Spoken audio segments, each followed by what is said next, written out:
Greetings and welcome to the Voices Listed podcast with Dr.PMak. Today I'm excited to be speaking with two very driven and ambitious people. And I'm excited to be speaking with Rachel Marchand, who is the co-founder of Juniper Tree, and speaking with Andrea Strang, who is also a co-founder of Juniper Tree.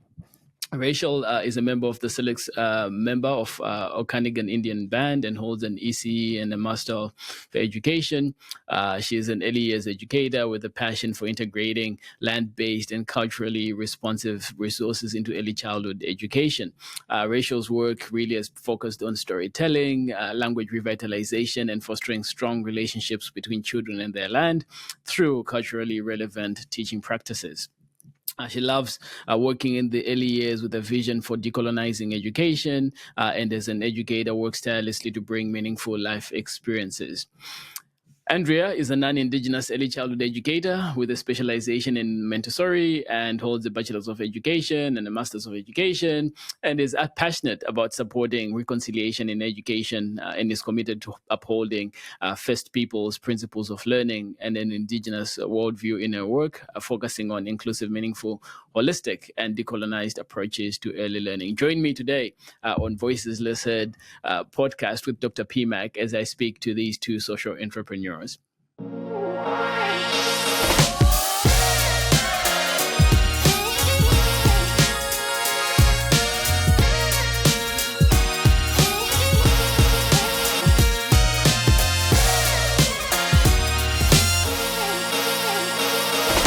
One of the things that I was reflecting on is just in our conversation about the materials that we get to teach children, right? I remember in my last course last semester, as I was sharing with you that at some point I threw away some of the materials, like, no, this is not helpful to students. This is not helpful because it's designed from a space where someone is writing about others and not using lived experience or living experience, and so decided to center the authentic experiences of my students.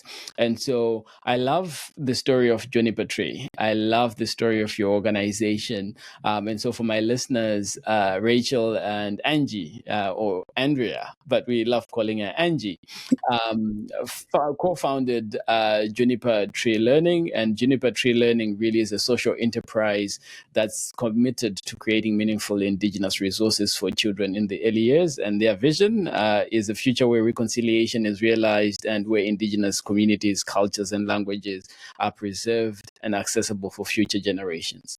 Rachel, Angie, welcome to this podcast show. Thank you. Thanks for having us. Yeah, thanks. Yeah. So tell me the story. How did you two get together and think about this idea and form Juniper Tree Learning? What's the story behind it? You go ahead. She does it so much more beautifully. Yes. Rachel and I were so fortunate to meet together in our respective roles. Mm-hmm. And then from there, a real friendship emerged. Yeah. And she was curious because at the time I was on maternity leave, but mm-hmm. helping still to support a grant around reconciliation with some of our community partners. And so that's what brought Rachel and I together, mm-hmm. kind of outside of all of those pieces. And I had been really frustrated and upset that I couldn't find beautiful, enticing materials that reflected the original stewards of the land that I'm so fortunate to be a guest on. Mm-hmm. And so I just really felt frustrated. I was like, no, these need to exist. And I commissioned makers. I found people on Etsy who were open to it and gifted those. I placed those in the hands of, Kelowna Friendship Center, the Sukunhila Kilchachamala, that Indigenous early years table, mm-hmm. the Central Okanagan, because I said these should be in the hands of children and those that serve them. And I guess I was trying to curate an experience in our home for my daughter Willow at the time, mm-hmm. and becoming a mom and learning the truths of this place we call Canada, not just the truths that I romanticize of the past, but that are happening today. That's something that Rachel's really helped me to understand. And I leaned on Rachel, but I really tried my best to emphasize, I don't want you to have to do any of this work for me. So I would come back and say, what book would you recommend next? And then I'd read that, and then I'd get more educated. And I think the more I learned and unlearned, the more I could not stand around as a mother and not do something about it. Because for me, thinking about, I'll probably like burst into tears right now, but thinking about somebody taking my children, it's not okay at all, ever. But that would be, I describe children as the heart that lives outside of your body. And so it literally would be like someone stealing that heart, and I don't even think it could beat.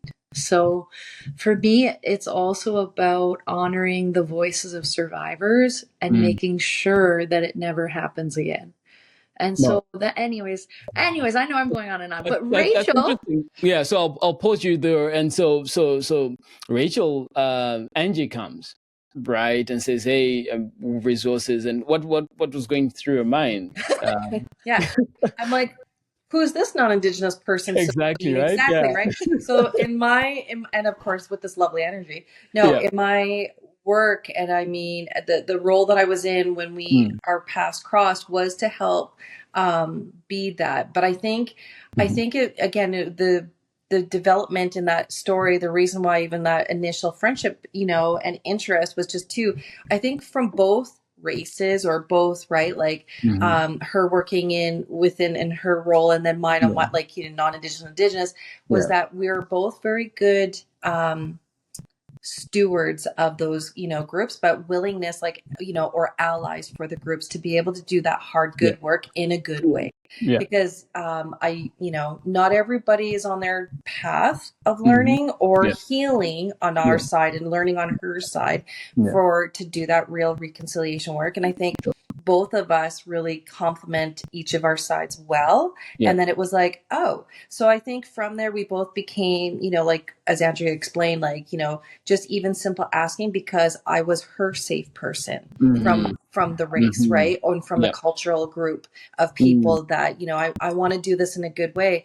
And then for me to be on that side, to be like, wow, because not a lot of people don't ask you. They just do things, and they do it with the best intentions, but they didn't do the checking, and they didn't do right. And she did. And in many ways not reflect, right, what they thought was, was she wanted it in a good way, a real reflection, honest, and in a good way. So that's where, and at the same time, we both said, yes, where are all these amazing things? There isn't anything. So, we just back and forth. And then her determination, I think, again, both of us have that in our personalities, where we're like, well, I'm just going to do it. If no one tells us no, we can't. Oh, yes, we can. Yes, we can. I love that. And so I think about partnerships and the complexities that come with partnerships and challenges. And so you've got an Indigenous and a non-Indigenous. How have you? And again, you probably might not see things the same way in so many things, et cetera, et cetera. How do you handle that? How do you handle the process of conflict, perhaps, if there's any? And so I'm looking for handles for myself. So I'm asking for a friend. How do you handle any conflict with in the partnership and the business? Do you want me to start? Yeah. I mean, I'm thinking. I mean, I'd be lying if we don't every now and then hit some bumps or some like rocks on the road or whatever. But a lot of times that's just because of the lack of understanding. And again, from being on two different sides, like I don't like, for example, I don't know what it's like to feel privileged.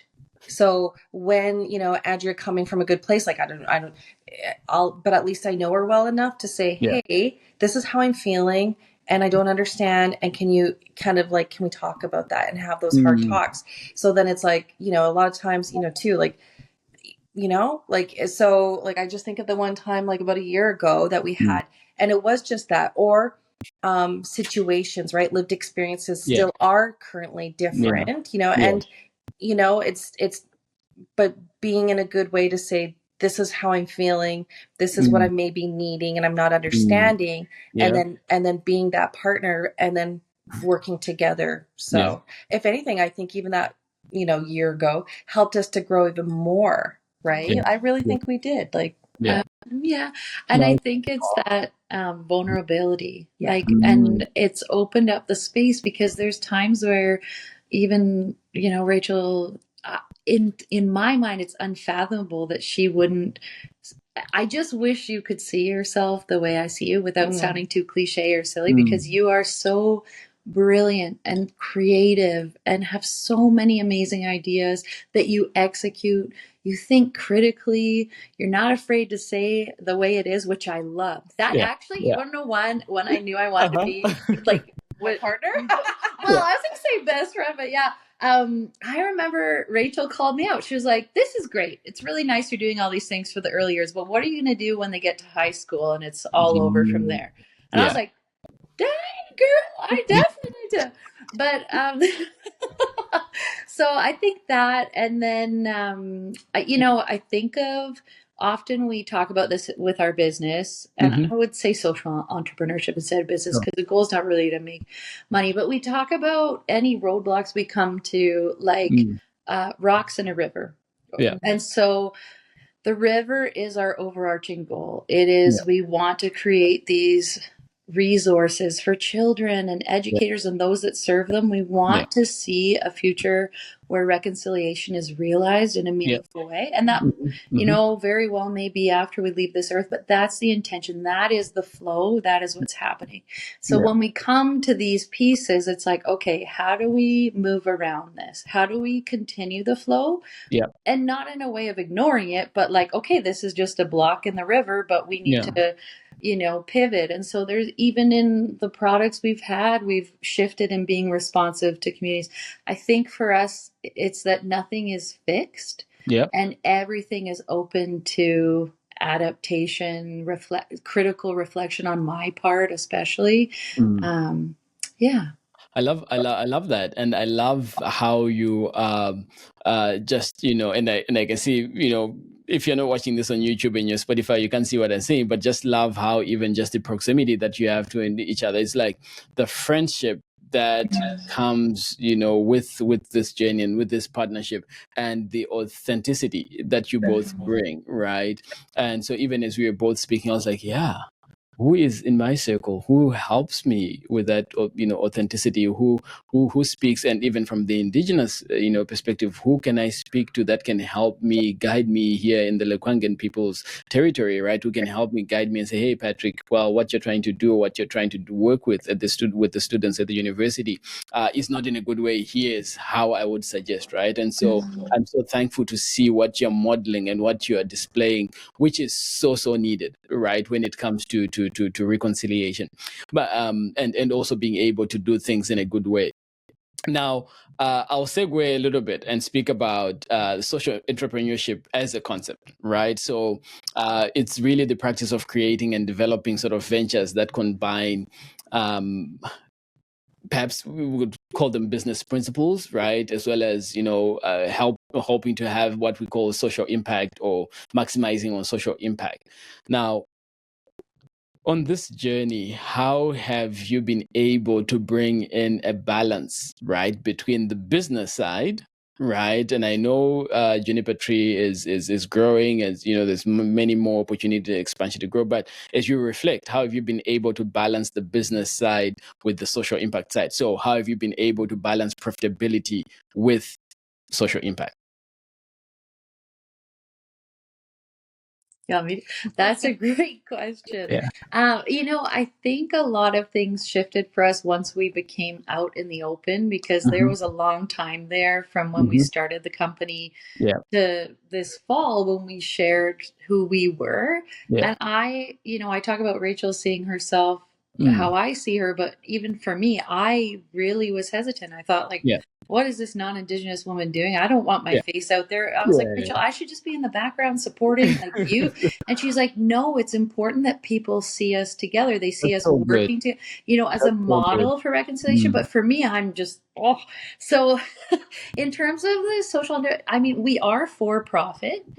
And that's really intentional because we want to have the autonomy to direct where those funds go and who gets them, and not have to jump through hoops to make that happen.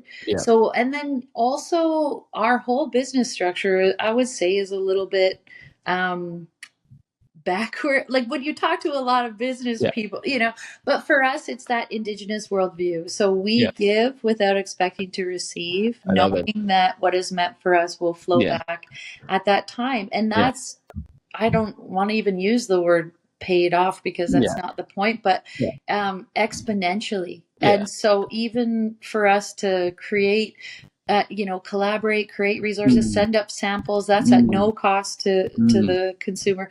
And not only have they made large orders, they've shared our products and other orders have come from that. So I think it's really about giving first without expecting to receive.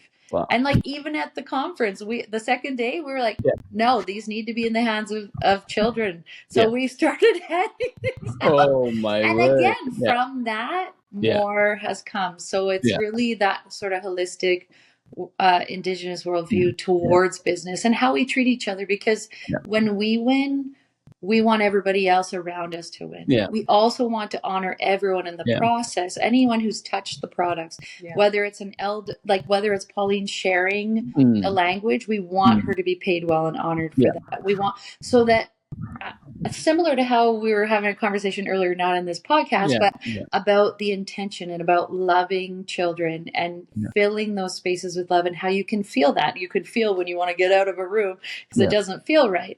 We want our products, every hand that touches them, to have that positive intention in it.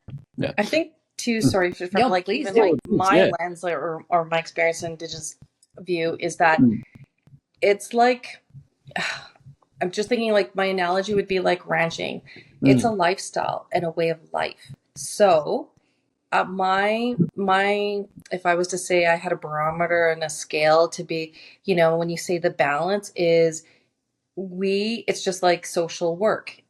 We should be able to, at one day, we will know we're done, or if we ever, you know, get to that point, because we've worked our way out of being the need. So when all of a sudden people are, you know, right? Like, and I know that there's a huge need, but the goal would be, and it's, so to me, it's built on the focus. The focus isn't on the money. The focus isn't on the business being successful. Because to me, the success is one day, I hope we, in our lifetime, work ourselves out of this job. Because then by that point, communities have the skills they need, the resources, and then the ability to move forward, right? So it is, and for what I think fills our hearts with that is that it's, you know, that we, again, I mean, everything Andrea said, but it is the way of, you know, the focus isn't on the money. The focus is on, we get the happiness out of seeing our products, creating beautiful things, but then giving them to the people who, especially if they're in Timbuktu, as a First Nations community, who the only resource that they have is maybe 3 hours away, and it's a dollar store or Walmart. There should be, our vision and dream is that that's what we mean. Like when you're in an urban setting, you have the access to the most beautiful products and things that you can get. But why not be able to go on the website or from word of mouth and be able to phone us up, and we'll remove all those barriers. That fills our hearts. So that's it's our way of life. You both have, in different ways, really defined what social entrepreneurship is about, right? And for me, social entrepreneurship is really about moving away from the traditional business sense of, you know, profit driving motive, right? But for you, no, that's not the motive, right? So you want to have a means to sustain and scale your social impact, right? So profit is really sustaining that social impact. And so I love how you bring that in. And I asked for myself too. And so in so many ways, I'm being selfish with some of my questions because I'm a social entrepreneur myself, and I'm like, yeah, how are they figuring things out? Well, two of us. Always to help. But we had Right? we had an amazing conversation in Vancouver.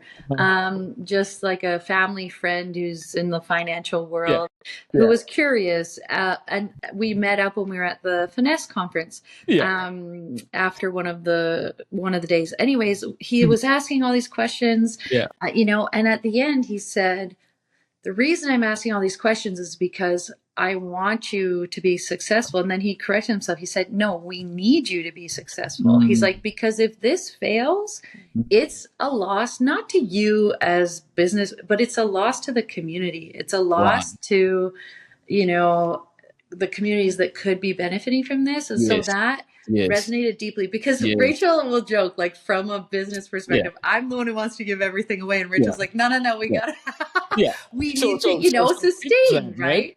Yeah. So sorry to cut you off, but speak of that. Like, I think of even some of the work that I'm involved in, some of the work that I'm doing from a social entrepreneurship perspective, right? When you mentioned that at the conference, you ended up saying, hey, these need to get to the hands of people. That to me is always front and center every single day, right? Like, how can I make sure that we are getting these products to the consumer, to the children? So for me, when I think of children's books, how can we get as many books as possible into the hands of children and their teachers and their parents and their grandparents and uncles and aunts, right? And so there's always sort of difficulty for me in terms of pricing, in terms of like, how do I make sure that, community gets to this? Because the challenge, the driving motive is not profit, right? And I'll speak for myself. The driving motive is not profit. The driving motive is, how can I get these resources, these tools to address difficult conversations such as race and racism to the hands of children, so that they begin to, from a very early age, begin to learn what perhaps could be a good way to live with other people, right?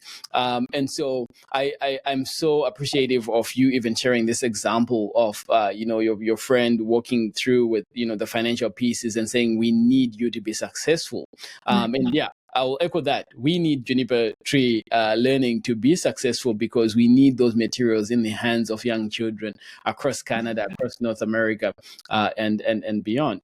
And so, speaking through to social entrepreneurship, how do you, when you speak of sustainability, is there, how do I put this across? Have you thrown away the strategic plan, the business plan, and just said, look, here's what we're going to do, here's our vision, and we're just going to run with this vision, whether our finances are in the red or not, we're just going to go for it? Or you're following some sort of business plan? How are you engaging with the business world? That's an excellent question. Do you jump? Yeah. I was just saying, because she's always about the free, give it. No, I'm just kidding.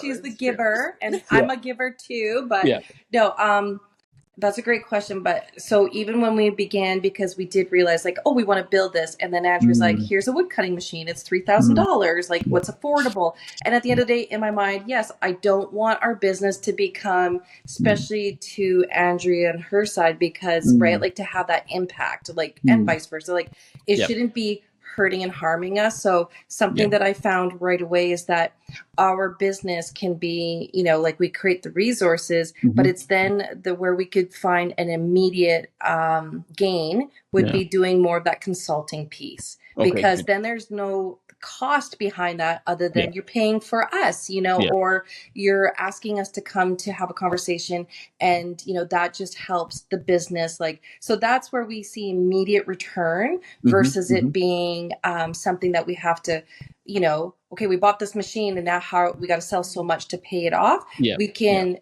do both at the same time by really broadening what our business looks like. So it's not just resources. It's, so when we get asked to go speak, or we go to conferences, or we, people want a workshop series, we can provide that and support that. And there's an immediate return. That's beautiful. That's beautiful. Well put. Well put. And so, if I stay with you there, Rachel, if someone who's listening right now is like, okay, Juniper Tree Learning, what is it that they're doing? What resources can we get for them? Would you give them a 30-second or 1-minute pitch? What would folks expect from Juniper Tree Learning? You go. You. Oh, of course. I'd be happy. I just love No, I watching saw this your face. partnership. I was like, I I love don't how want to you both are just, Okay, doing so this. what? Yeah, So I love if it. I was to describe us in a nutshell, and just to go back for one moment, talking about social entrepreneurship, to me, in a nutshell, it is meeting a social need. So a need that society has that is not being met, and for us, that is having equitable access to resources that reflect the people, the communities, the nations that are on the land and have been there since time immemorial. I think about things like the Water Declaration. We're exploring a water invitation right now that we're going to release. And without giving away too much, we're hoping to reach out to one person in particular that's quite significant around advocating for clean water on reserves, and then asking their perspective in terms of where we should donate a portion of the proceeds from that too. So really being intentional about those money flows. And that's because we have a certain amount of revenue coming in that then we can put towards something like that. But anyway, so go back to Juniper Tree in a nutshell. In a 30 seconds, I would probably say we create, we curate from all over the world, really beautiful, enticing materials, like some even come from Australia, but always intentionally being local first. And then we collaborate. And so that's the other piece, is that nothing is fixed. We work alongside nations or school districts, communities. We listen and learn, and then we offer solutions that meet their needs and hopefully exceed them, but also take hopes and dreams and bring them to life. I love that. Oh, sorry. Can I just do a quick extension? This is why we're so good. We can build off each other. I think too, if you can believe it, we can help you achieve it. I love it. Is that your tagline? No, it should be. We don't. Because it could, if you can dream it, like it's like we're there to help you, like, because a lot of times people are like, oh, I'm gonna make arts and crafts, and they just they don't know how to or where to go and how to make that real, like, you know. So if you can believe it, we'll help you achieve it. And taking that off their hands, like, because you'll see people making these resources in their evening with their own personal funds. So how can we give you an example, and then we can adapt it? If that doesn't exist, we'll work with you. We'll hear it. We'll take it away, create it, show it back to you, and say, "Is this what lives in your heart?" Wow, and I'm getting a little bit emotional even as I reflect on just the mission and vision that Juniper Tree Learning has. And when I think of, as a social entrepreneur, and I think about just this big idea, I think about what you have just said, right? That if you can dream it, we can help you achieve it. I think of this notion of reconciliation.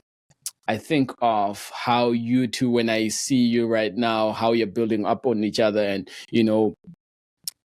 that's what we need in this society right now, in this world right now, where we have, communities reconciled one unto another, races, reconciled one unto another. I think of, what I shared earlier on about this notion of sawubona, right? In South Africa, in the Zulu language, sawubona means I see you, right? Where it's just not an adult conversation where adults are saying, hey, we see you, but that we are also getting on our knees, and we're, playing in the classroom with the young children and saying, hey, we see you. What are the issues that you're going through, or working through social emotional learning and regulation and all of these things that early years educators bring into the classroom. And so, Rachel, coming to you, as you think about this broad vision that you have as a social entrepreneurship venture, what role do you see early childhood educators and centers playing in this reconciliation journey as they use their materials, as they use your materials? Sorry. I think they're the leaders. I think they're the, right? They're the ones making that happen for their centers. So, and that's a huge step, because a lot of times, as educators, like, we go to school to get educated and we become experts in our fields. But at the end of the day, if anything, in early years,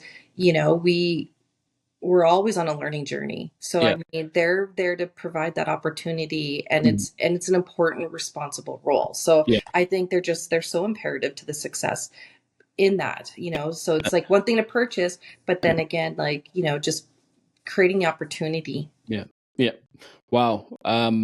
Thank you. And so even as we get up, just off our time, last question that I have for you both, and perhaps you can decide who goes first, is as a social enterprise that's working at this intersection of education, preservation, reconciliation, through your own journey over the past year, what have been some of your key learnings, right? What are the things that you're taking forward into 2025 as a business, as you work with community, and how are those learnings framed in, and in staying true to, preservation of Indigenous ways of knowing and being, particularly when it comes to early learning? So again, as a social enterprise at this intersection of education and preservation and reconciliation, what have been some of the key learnings, and how do you embed those learnings and continue to ensure that they're staying true to Indigenous ways of knowing and being? I think it's, sure, I'll go first, whatever, but I think it's different for each community. So, I mean, I've learned, even though I know what works in my community or the materials that we created, let's say in our language in my communities, of the syilx Okanagan people, is just a template, because every place that you go to, it's very place-based. So I've learned that we're just a starting point, right? We're not the experts. We're here to listen. And, and I think, I mean, as you can tell, we're very chatty. So I've learned to I think practice that exercising of listening more, because that's where the answer lies. Like people who share, and when they're communicating with you, you're like, oh, okay. So really, they may not even have the language to say, I need this, because they don't know, they were never taught that emotion or just whatever, right? But listening, it paints the picture of what I'm hearing is this what you want to create? And a lot of our work with the communities is that, because they're dreaming it. So we're learning to be interpreters for them. This has been an ongoing one, probably back farther than a year, but it sits with me really deeply. And I think about my role as an ally and an accomplice, but now I think about it in terms of advocacy. So knowing the research around the early years, and how that can have a significant effect on the trajectory of a child's life long after post-secondary. This is research coming out of Harvard. And knowing how important those early years experiences are, I feel like we have this finite moment in time to affect the trajectory of a child's life. And so if we're talking about reconciliation, we're talking about a future with hope and love, and where, a dream would be, like Honorable Murray Sinclair shared, that one day we wake up and we find we're treating each other as we were meant to before contact was made. I think about advocating for the early years on a global scale. And you've inspired me of that. So much so, but really saying, okay, instead of Band-Aids, how are we going to shift generational gaps? How are we going to help create meaningful change? And that begins in the early years. So I think about being an ally, an accomplice, and now an advocate for the early years as well. That's amazing, right? And again, as we are speaking about sort of research from the Center for Child Development in Harvard, right? Just about the importance of the early years, the importance of just the formative stages of brain development in young children, and being able to impart the right things so that as they grow, they become people that treat other people right? So really pour into them the kind of things that we want to see, like you mentioned, kindness and caring, and love. And so thank you so much for bringing this to the world. And this is why for me this podcast matters, bringing these conversations and your voices, so that folks can hear about what other people are doing, how they are doing it, and that it's important to pursue profit, but I think profit without a purpose, without a social impact, I don't know if I would choose that for myself, right? I would really just continue to choose being a social entrepreneur and being on this path of, creating ways of supporting and working with communities. So, to let you go, I'm going to ask you one quick question again, and then we're off. If you would have any superpower, right? Either of you, if you would have any superpower, what would it be and how would you use it? Dun, dun, dun, dun. I'd say time travel, because Why? even in building this business together, I think about my grandfather who's no longer with us. And it's interesting because I talk about inherited wisdom, because growing up, he shared so much knowledge with me. That was probably the greatest inheritance. Also feeling seen as a child. So if I could time travel, I would either go to him and we go fishing, because we did that every weekend, or I would bring him to me and just have him be a part of my life. Oh, beautiful. Okay, well, I don't have that. Mine's a little different. Mine would be probably to fly. And that's because, I love when I fly in my dreams, and there's again some like cultural reasonings or around that for me, but because it's kind of like time travel. You're traveling in your dreams, and it's whether future, present, or past. But for me, I think the reason I would like to fly, and the reason I think I like those dreams when I do fly, is because you get to see the world from a different perspective. Yeah. It's not at this angle, but it's the bigger picture angle. Big picture, so I think I would love to, to fly. And I say Rachel has wings. I love both those responses. Thank you, Rachel and Angie, social entrepreneurs doing amazing work through Juniper Tree Learning materials. Thank you so much for just taking some time to speak with me and to share your insights, your wisdom with our podcast listeners. Listeners, thank you for joining in to this episode of Voices Less Said with Dr. PMak. Really appreciate you all. Until next time, thank you. Thank you. Thank you for listening to the Voices Less Said podcast with Dr. PMak. I hope you enjoyed insights that came out of this conversation. Keep your notifications on. Our next episode will be dropping soon. Thank you and enjoy.